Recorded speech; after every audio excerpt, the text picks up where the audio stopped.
groupe de coordination arabe est connu. Elle travaille depuis des lustres. Vous avez suivi mes interventions pour financer le développement de l'Afrique. Et je salue les présidents de ces groupes, je les connais depuis plus de 50 ans.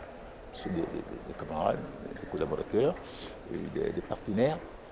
Mais ce qu'on ne sait pas, c'est que le monde change. L'Afrique change. Et que ce groupe de coordination arabe, qui a une force financière extraordinaire, ce sont des pays pétroliers, peut apporter encore plus à l'Afrique en termes de croissance inclusive qu'il l'a fait dans le passé. Donc cette conférence vient à point nommé. It's timely, comme disent les Anglais. Pourquoi? Parce qu'aujourd'hui, avec la sortie de la pandémie, avec le changement climatique, il y a des besoins réels de ressources pour l'Afrique. Reconstruire les infrastructures, repenser le développement. Tout ceci, ça permet d'espérer que la coordination arabe va jouer un rôle beaucoup plus significatif. En termes de ressources financières, c'est l'un des groupes les plus puissants aujourd'hui au monde. Mais l'avantage que présente ce groupe, je l'ai souligné pendant mes interventions, c'est que ce groupe travaille de façon monolithique, de façon réellement harmonieuse, et qu'un financement identifié par une institution comme la BADEA est automatiquement pris en charge par les autres en termes de cofinancement. Ensuite, le groupe de coordination arabe est le seul au monde à harmoniser ses procédures, de manière que ce que fait la BADEA se fasse de la même façon que se fait le fonds saoudien ou le fonds koweïtien.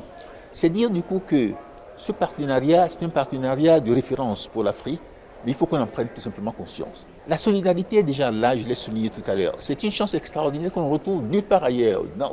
Dans aucune région du monde, cette solidarité n'est aussi manifeste.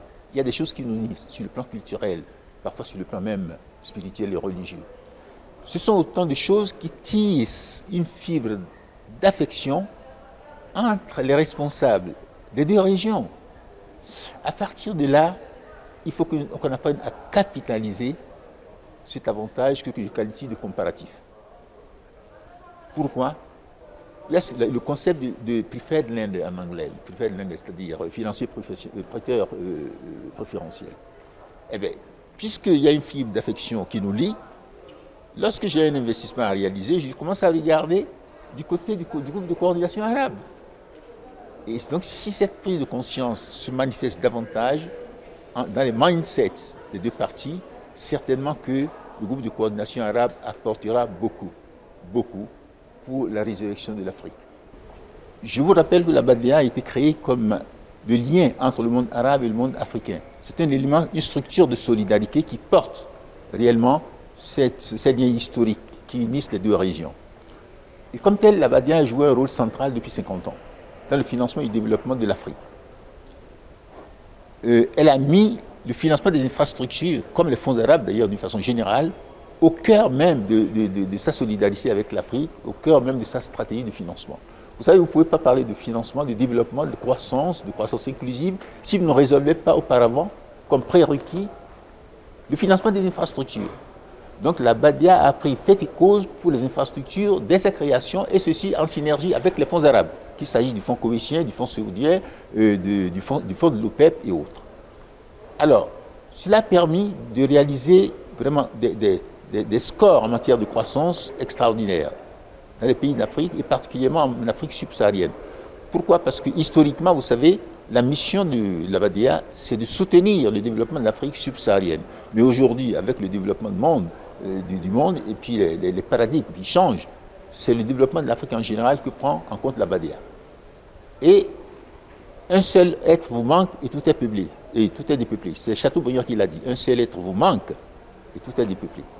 Ça signifie que le rôle de l'homme, du leader, est capital pour obtenir de certains résultats. Et c'est ça qui fait la caractéristique de Sidi Ould Tah. C'est un leader extraordinaire, complet sur toutes les facettes du leadership. Deuxièmement, sa capacité de travail, sa jeunesse, sa capacité de formulation de réflexion stratégique pour l'Afrique, ce sont des choses incommensurables. Et il a également un talent qui est caché, que les gens ne connaissent peut-être pas, c'est son entre-gens. Sa capacité de comprendre les problèmes des populations, d'aller voir les populations, d'être celui vraiment qui transforme leurs rêves en quelque sorte en réalité. Voilà l'homme.